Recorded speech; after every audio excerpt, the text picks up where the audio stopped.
반갑습니다, 여러분.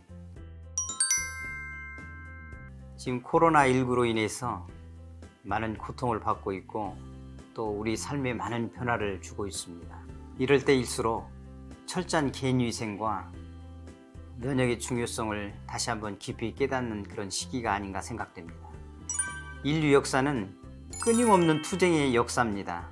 의학적 관점에서 볼 때 인류를 괴롭히는 그 질병에 맞서서 건강하게 살고 싶은 욕구를 충족하기 위해서 끊임없이 약을 찾고 또 약을 개발하는 그런 노력을 계속해 왔습니다. 20세기 들어서 의학이 비약적으로 발전을 하고 제약 산업도 놀랄 만큼 발전을 거듭했음에도 불구하고 현대의학은 심각한 위기에 빠져 있습니다. 이렇게 의학이 발전하고 제약 산업이 발전함에 따라서 인간의 평균 수명이 많이 늘어났고 또 대부분의 질병을 다스릴 수가 있게 되었습니다. 그런데 새로운 질병의 위협에 빠져서 현대의학은 지금 심각한 위기에 빠져 있다고 볼 수가 있습니다.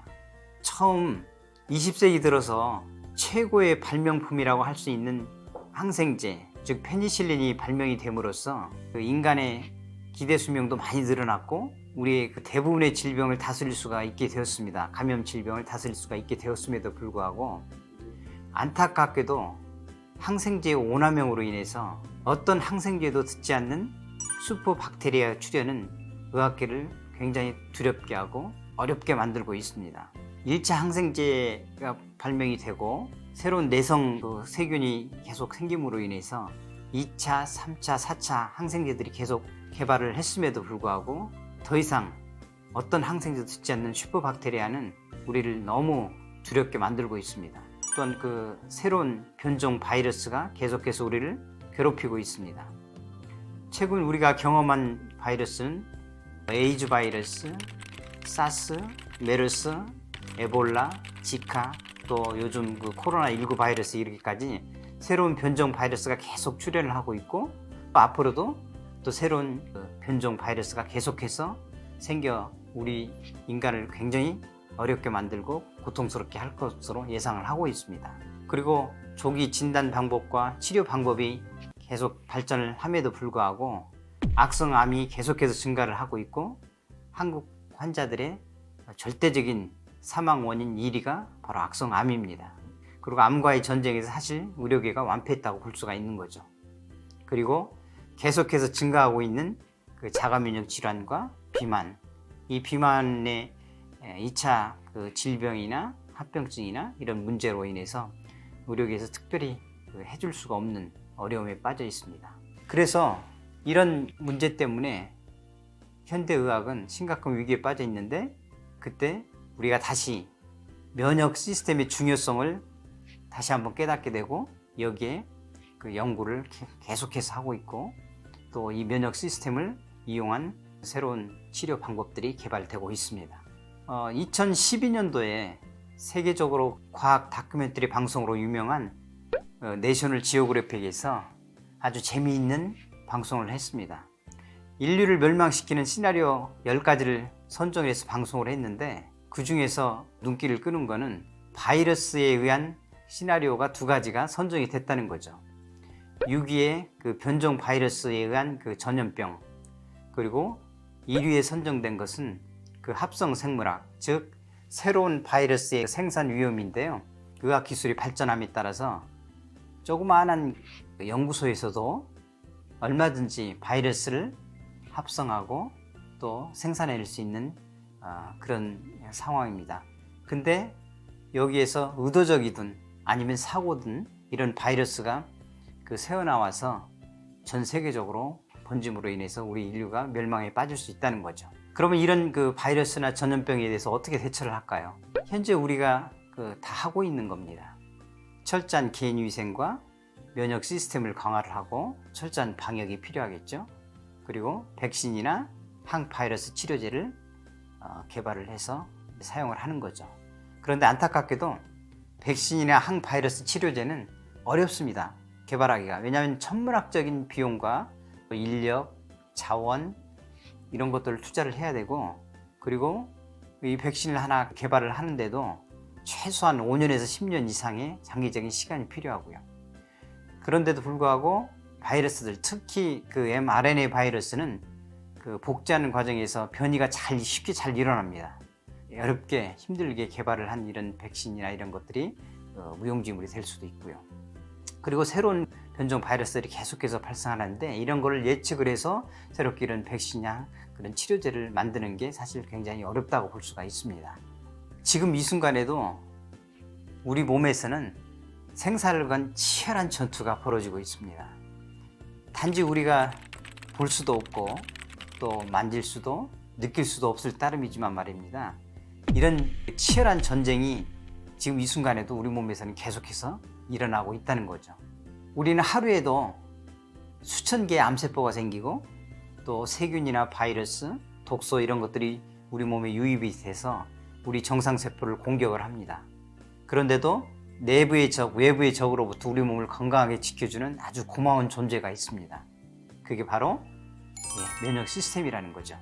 신이 우리 인간을 창조를 하고 나서 마지막으로 우리가 건강하게 살 수 있도록 아주 정교하고 강력한 시스템, 그런 장치를 마련해 뒀는데 바로 그게 면역 시스템입니다. 즉 스스로 치유할 수 있는 능력, 자연 치유력, 그리고 내 몸 안에 주치인 바로 이 면역 시스템이 있기 때문에 우리는 건강하게 살 수가 있는 거죠. 그런데 만약에 이 면역 시스템이 선천적이든 후천적이든 심각한 문제가 생긴다면 어떻게 될까요?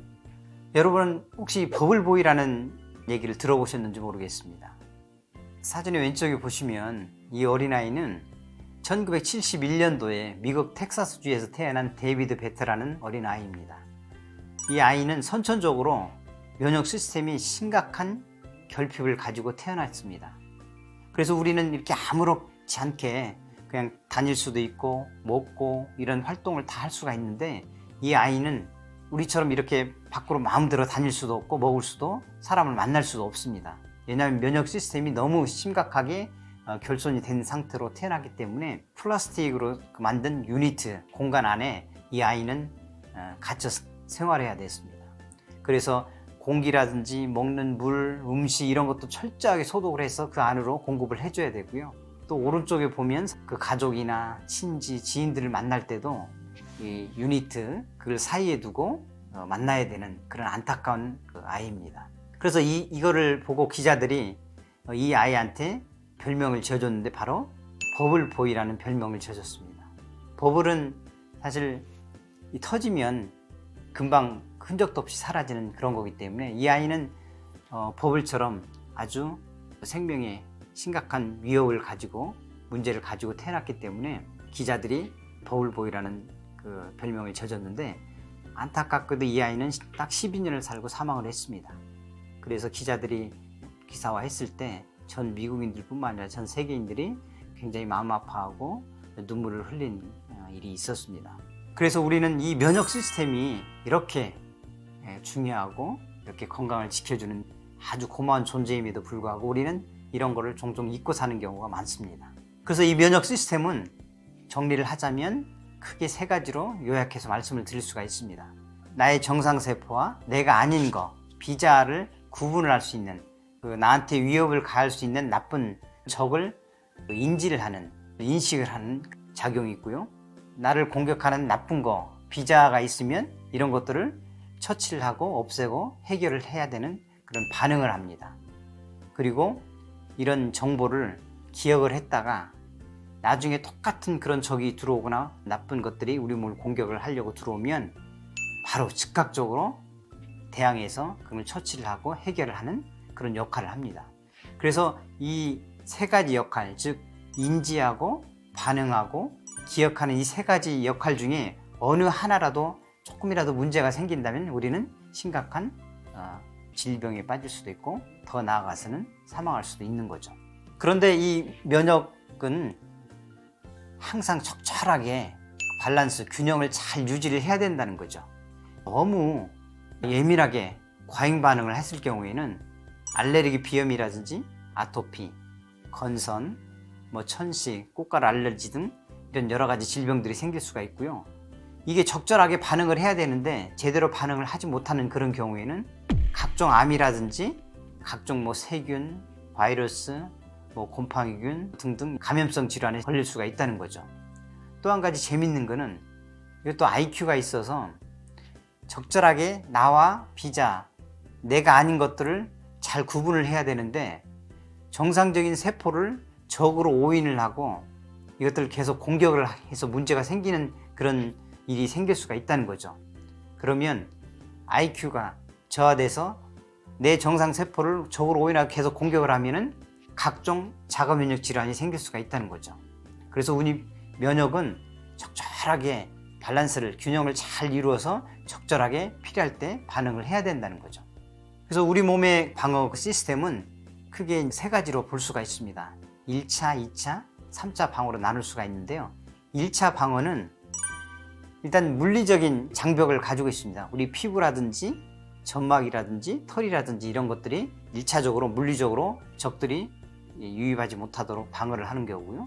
또 땀이라든지 눈물이라든지 또는 뭐 위산, 그리고 우리 소화기관이나 호흡기관에 있는 점막 이런 것들이 화학적 장벽을 이룬다는 거죠. 그 안에는 그 약산성을 띠고 있고 또 이런 세균이나 바이러스나 이런 것들을 없앨 수 있는 분해 효소들이 같이 포함이 되고 있습니다. 그래서 이런 화학적 장벽이 있고, 그리고 재채기나 기침이나 이런 것들을 통해서 나쁜 것들을 바깥으로 배출하는 반사작용, 이 세 가지가 1차 방어라고 할 수가 있습니다. 그런데 이런 나쁜 것들이 1차 방어선을 뚫고 바로 2차 방어선을 뚫고 들어오면 2차 방어 기전이 작동을 하게 됩니다. 바로 즉각적으로 초기에 대응을 하는 선천성 면역이라고 볼 수가 있는데요. 여기에는 주로 그 대식세포라든지 자연살해세포, 과립구들, 백혈구 중에서 과립구들 이런 것들이 적절하게 반응을 해서 그런 나쁜 것들을 처치를 하는 거죠.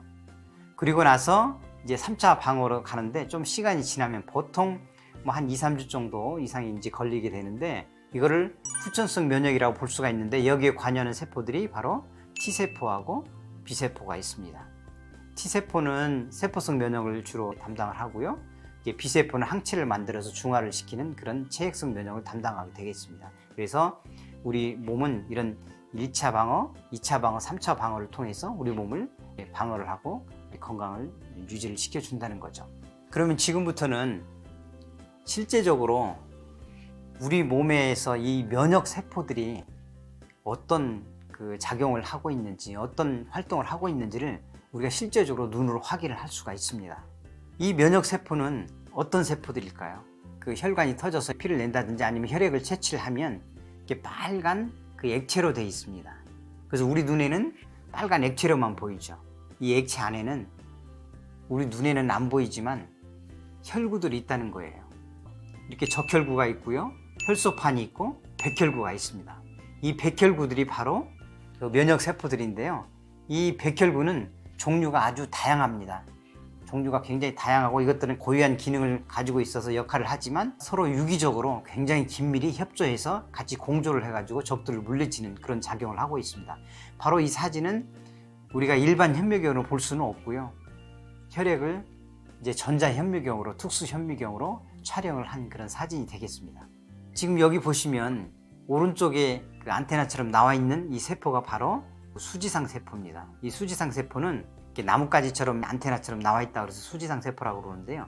이것들은 바로 우리 군대로 치면 척후병이라고, 정찰병이라고 볼 수가 있습니다. 그래서 우리 몸을 돌아다니면서 내가 아닌 비자, 나쁜 적을 인지를 해가지고 이 전투를 총괄하는 T세포에다가 알려주게 됩니다. 그래서 적들이 침입해 왔다는 걸 알려줌으로써 우리 면역세포들이 가서 공격을 할 수 있도록 이렇게 만들어주는 그런 척후병이라고 볼 수가 있습니다.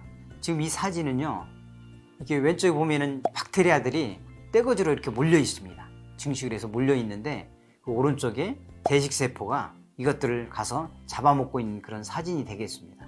이거는 기생충인데요. 호중구, 호산구, 또 그 다음에 호염구가 있는데 특히 이런 기생충들은 그 과립구 중에서 호산구가 때로 몰려들어서 이 기생충들을 공격해서 이것들을 처치를 하는 그런 사진이 되겠습니다. 이거는 세균을 우리 과립구 중에 일종인 그 호중구가 쫓아가서 이거를 잡아먹으려고 하는 그런 사진이 되겠습니다. 가운데 빨갛게 된 거는 암세포인데요. 그 주변에 자연 살해세포들이 같이 협공을 해서 암세포를 공격을 하는 사진이 되겠습니다. 이거를 좀 더 자세하게 보면 오른쪽에 있는 게 암세포고 왼쪽에 있는 게 자연 살해세포죠. 이 자연 살해세포는 특히 우리 몸에서 가장 강력한 그런 특공대 세포라고 볼 수가 있습니다. 이것들이 어떻게 암세포를 공격을 하냐면 암세포 표면에다가 퍼포린이라는 효소를 분비를 해서 암세포에 저렇게 구멍을 뚫게 만듭니다. 그리고 그 안에다가 소금과 염분기를 잔뜩 집어넣게 되고 그랜자임이라는 효소를 뿌려서 세포질을 녹이고 DNA를 소멸시키는 역할을 합니다. 그래서 그 효소들을 투여를 해서 암세포를 소멸시키는 그런 작용을 하는 것을 이렇게 보여주는 실제 사진입니다. 네, 이거는 우리 방어 기전에서 1차 방어, 2차 방어, 3차 방어 중에서 3차 방어, 즉 후전성 면역을 담당하는 세포인데요. 왼쪽에 있는 게 바로 T세포입니다. 그리고 오른쪽은 B세포인데 또 T세포는 종류가 여러 가지가 있습니다. 우선 그 킬러 T세포 또는 사이토탁식 T세포라고 T셀이라고 해서 살상 T세포가 있고요. 이거는 직접 바이러스나 세균에 감염된 세포라든지 그 암세포라든지 변형된 암세포라든지 이런 것들을 직접 세포를 잡아먹는 그런 역할을 하는 세포고요. 헬퍼 T세포, 즉 도움 T세포가 있는데 이게 바로 모든 이 전투를 총괄하는 그런 사령관이 되겠습니다. 그리고 또 서프레스 T셀이라고 해서 억제 T세포인데 이거는 전투가 이제 종결이 됐다든지 아니면 너무 항진되지 않도록 억제를 해서 면역을 잘 밸런스를 유지시켜주는 그런 역할을 하고요. 그 메모리 T셀이라고 해서 기억 T세포가 있습니다.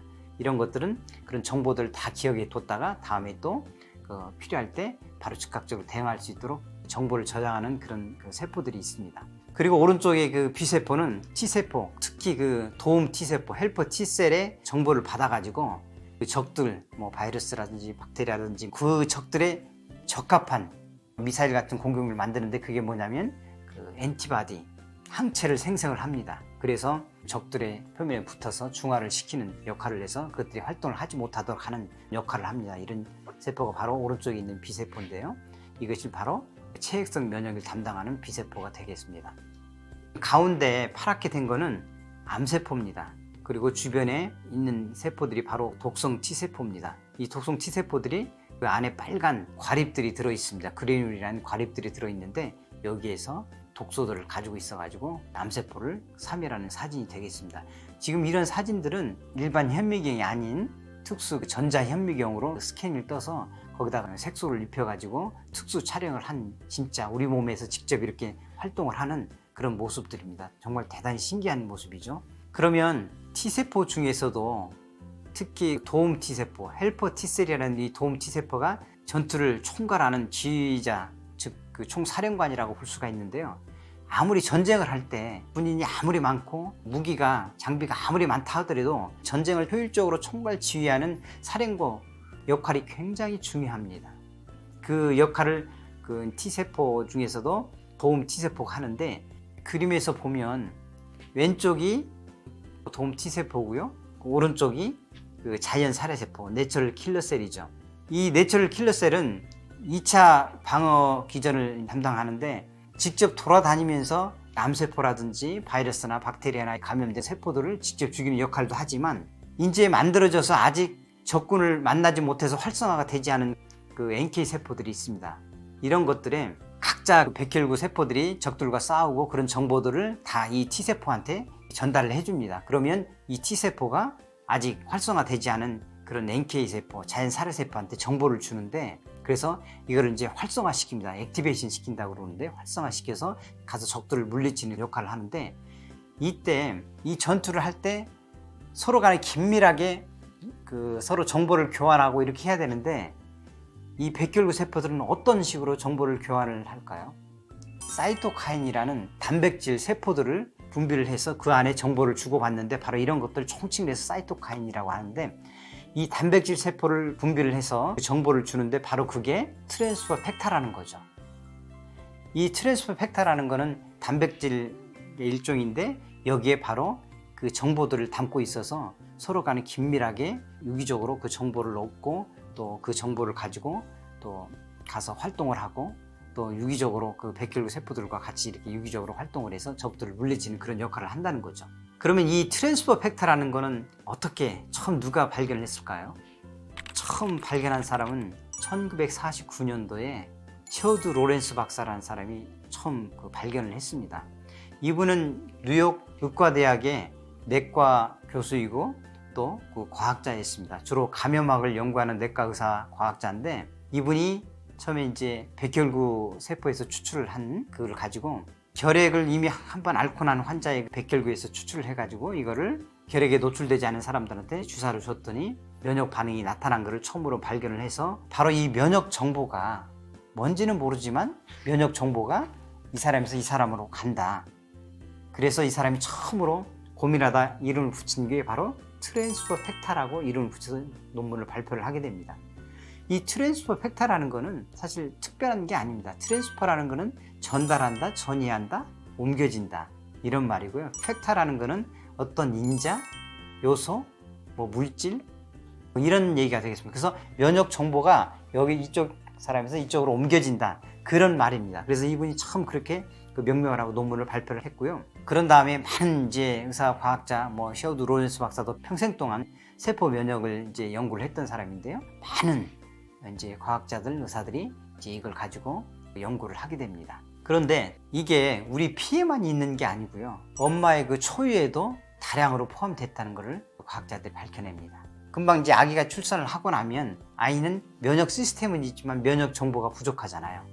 그래서 질병이 쉽게 걸릴 수도 있고 또 문제가 생길 수가 있기 때문에 엄마가 평생 동안 알아왔던 그런 면역 정보를 자궁 속에서 탯줄을 통해서 아기한테도 일부 주기도 하지만, 바로 출산을 하고 난 다음에 초유를 먹임으로써 그 초유 속에 다량의 트랜스퍼 팩타를 아기한테 주게 됩니다. 그래서 아기가 건강하게 살 수가 있는 거죠. 그런데 처음 1949년도에 이제 셰우드 로렌스 박사가 트랜스퍼 팩타를 사람 피에서 발견을 한 뒤로 40년 정도 지난 다음에 1989년도에 윌슨과 페독이라는 과학자가 엄마의 초유뿐만 아니라 소의 초유와 계란의 노른자에서도 트랜스퍼 팩타가 아주 다량으로 존재한다는 것을 발견을 하게 됩니다. 그래서 어떤 실험을 해보냐면, 금방 이제 출산한 송아지들 두 그룹으로 나눠 놓고 한 그룹은 엄마 소의 초유를 먹인 송아지와 그렇지 않은 송아지를 놓고 비교를 했을 때 연구를 해보니까 초유를 먹은 송아지들은 건강하게 잘 사는 반면에 초유를 먹지 않은 송아지들은 질병에도 걸리고 많이 죽더라는 거예요. 그래서 연구를 해보니까 소의 초유에도 다량의 트랜스퍼 팩타가 함유됐다는 걸 알게 됩니다. 그리고 나서 또 한 10년 지난 다음에 리선비 박사가 소의 초유와 계란 노른자에서 트랜스퍼 팩터를 추출해서 농축을 해가지고 캡슐에 담아 놓는데 성공을 하게 됩니다. 1949년도에 셰우드 로렌스 박사가 처음 사람 피에서 트랜스퍼 팩터를 발견한 뒤로 한 50년 정도 지난 다음에 바로 대량으로 생산을 하고 경구용으로 먹을 수 있는 그런 제품들을 이제 발견을 하는 거죠. 사람 피나 그 엄마 초유에서 트랜스퍼 팩터를 추출할 수도 있지만 그런 것들은 양도 적고 기술적으로 추출하기가 굉장히 어렵습니다. 그래서 대량 생산하기도 어렵고 비용도 굉장히 비싸다는 단점이 있죠. 그런데 리선비 박사가 캡슐화한 경구용으로 먹을 수 있는 그 트랜스퍼 팩터는 가격도 저렴하고 효과도 사람 피에서 뽑은 트랜스퍼 팩터와 거의 동일한 제품을 발견함으로써 많은 사람이 쉽게 접할 수 있고 먹을 수 있는 큰 역할을 하게 됩니다. 이 트랜스퍼 팩터, 리선비 박사가 개발을 한 경구용 트랜스퍼 팩터는 2002년도부터 계속해서 Physicians Desk Reference라고 해서 미국에서 그 의사 약사들이 그 처방할 때 참조를 하는 약전이라고 볼 수 있는데, 여기에 계속해서 등재가 되고 있습니다. 여기에 등재된 내용을 보면 고용량으로 장기 복용을 하더라도 알레르기 반응이나 부작용이 전혀 없었고, 우리 피에서 뽑은 트랜스퍼 팩터 이런 주사제와 효과가 동일하거나, 그리고 종의 구분이 없다는 거죠. 소에서 뽑은 거나 닭에서 뽑은 거, 사람 거 이런 것들이 구분 없이 다 서로 사용할 수가 있다는 거죠. 그러니까 소의 것을 우리 인간이 먹어도 되고 인간의 것을 소에 먹어도 되고, 그래서 이 종의 구분이 없다는 것은 굉장히 우리한테 큰 축복이라고 볼 수가 있습니다. 그리고 트랜스퍼 팩터를 먹으면 한 개 먹는 것보다 두 개 먹는 게, 고용량으로 먹는 게, 그러면 생체 나이도 젊어지고 이 면역 세포들의 생산이라든지 활동이라든지 이런 것들이 훨씬 좋아진다는 거고요. 그리고 면역 글로불린 A, 특히 이제 우리 침샘에서 이 면역 글로불린 A는 그 항체죠. 이 항체가 한 73%가 증가하더라. 이런 내용들이 Physicians Desk Reference에 계속 등재가 되어 있습니다. 그래서 의사나 약사나 전 세계 의사들이 참조를 하는 이런 약전에 계속해서 올라와 있어서 안심하고 환자들한테 또 필요한 사람들한테 처방할 수 있는 그런 내용들이 들어있다는 거죠. 그래서 트랜스포 팩터를 정리를 하면 이렇습니다. 트랜스포 팩터는 비타민이나 미네랄이나 허브나 호르몬이나 이런 약이 아닙니다. 모든 고등 동물의 체내에, 인간을 비롯한 모든 고등 동물의 체내에 존재를 하는 면역 정보를 전달하는 물질이고요. 이것은 면역 반응을 유도를 하고 조절을 하고 억제하는 기능을 가지고 있는 면역 및 예방학 분야에서 이루어진 가장 값진 발견 중에 하나라고 볼 수가 있습니다. 그래서 결론적으로 코로나 팬데믹 상황에서 우리가 면역을 어떻게 하면 적절하게 유지를 하고 잘 조절을 할 수 있는 그런 습관을 들일 수 있는지 한번 보겠습니다. 우선 체온을 잘 유지를 해야 되겠죠.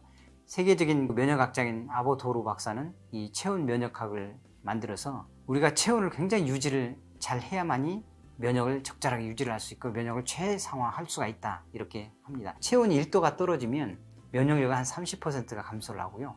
체온이 1도가 올라가면 한 50% 면역력이 증가를 한다고 알고 있습니다. 그리고 적절한 운동을 하고 꼭 필요한 영양 균형을 잘 맞춰서 해야 되겠죠. 특히 우리 장내 환경을 개선을 시키는 좋은 것들, 식이섬유라든지 또 유산균들 먹는 것들이 굉장히 도움이 많이 되겠죠.